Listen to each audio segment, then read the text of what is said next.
E o assunto agora é reforma tributária. Uma nova proposta de reforma foi encaminhada na última semana para os presidentes da Câmara dos Deputados e também do Senado. Mas, ao que parece, os estados e municípios estão pedindo aí por uma fatia maior da arrecadação. Para nos ajudar a entender melhor tudo isso que está acontecendo, nós recebemos aqui no estúdio o advogado especialista em direito tributário, Henrique Franceschetto. Boa noite, doutor Henrique. Tudo bem com o senhor? Boa noite, tudo bem. Primeiro, esclarecer para quem está em casa. Essa reforma vem mesmo para tirar o Brasil aí dessa questão mais de orçamento tributária, melhorar a questão da economia, o PIB brasileiro? Na sua opinião? Então, na minha opinião, a proposta tem pontos positivos, mas também tem pontos negativos. Então, vamos lá. Essencialmente, algumas premissas básicas. Ela não prevê redução da carga tributária. Então, a carga tributária brasileira vai continuar girando em torno de 33% a 35% do PIB. Ela não altera o perfil de tributação no Brasil. Essencialmente, as propostas em debate hoje na Câmara e no Senado, elas unificam tributos sem alterar essa base tributável. Então, a gente continua tendo um sistema que tributa muito o consumo e pouco a renda e o patrimônio, né? A proposta do governo visa alterar alguns desses pontos, mas a proposta do governo ainda não foi apresentada formalmente, então muito ainda se discute sobre o que o governo pretende fazer. O essencial das propostas que existem hoje e que é realmente muito importante é a simplificação na forma de pagamento dos tributos, digamos assim. Nós chamamos isso de obrigações acessórias. Quer dizer, hoje no Brasil é muito difícil pagar imposto, né?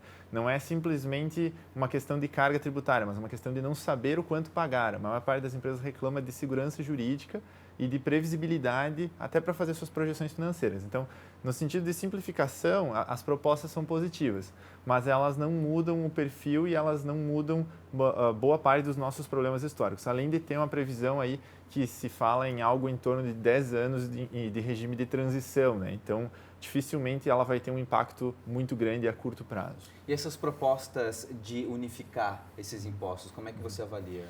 Elas são positivas no sentido de que hoje realmente no Brasil nós temos uma confusão de arrecadação na área tributária. Desde 89, né, nós temos a obra de um professor muito famoso de direito tributário, que é o Alfredo Augusto Becker, fala em carnaval tributário, porque ele fazia a metáfora de que no Brasil existem tantos tributos mascarados, tanto tributos sobre o consumo que você não sabe quanto você está pagando, a tributação indireta, né, que é quase um bloco de carnaval, o Unidos da Vila Federal, que ele brincava na época. E isso realmente é o nosso perfil, é por isso que existem pesquisas que mostram que no Brasil quem mais paga tributo, quem mais paga imposto é quem ganha menos. Isso, e não, exatamente, então ao contrário do que se sente, porque a gente enxerga muito quando vai preencher a sua declaração de imposto de renda, quando uma empresa tributa seu ICMS na venda, ela enxerga essa carga, mas o consumidor, quando adquire um produto, ele não tem essa transparência. O nosso sistema, ele mascara os impostos, né?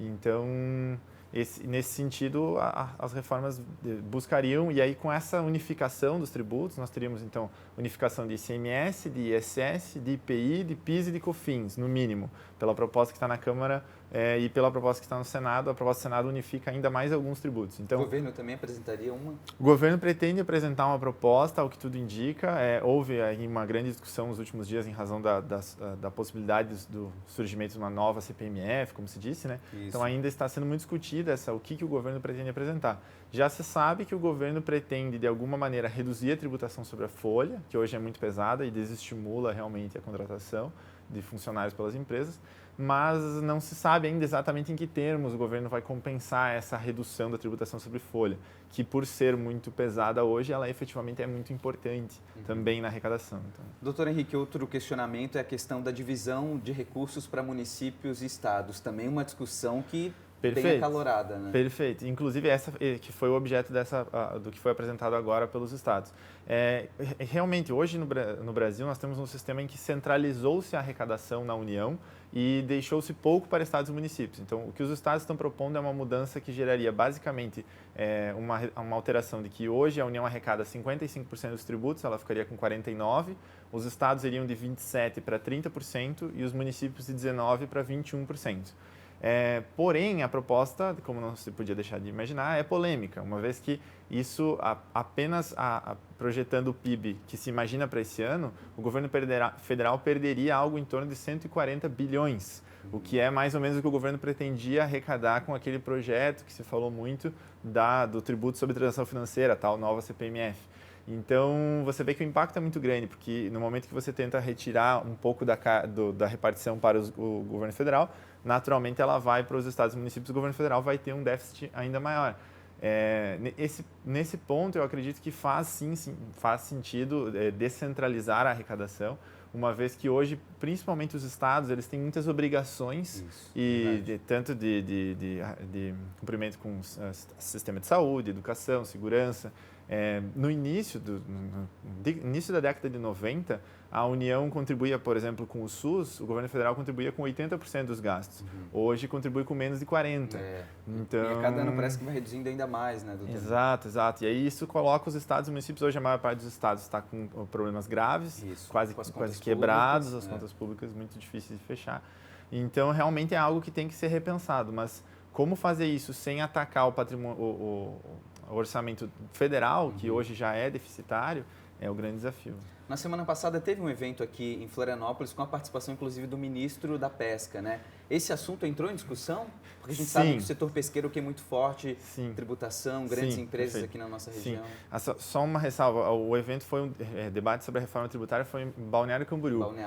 Mas nós tivemos sim a presença do secretário nacional da Pesca, o senhor Jorge, que inclusive foi muito aberto nesse sentido, debatendo as propostas do governo e trouxe algumas ponderações bem interessantes sobre como o Brasil hoje, com todo o potencial hídrico que possui, ainda importa muito dos peixes que são vendidos, né? Justamente talvez em razão também dessa excessiva carga tributária que faz com que o peixe venha de fora do Brasil para o Brasil e ainda seja mais barato.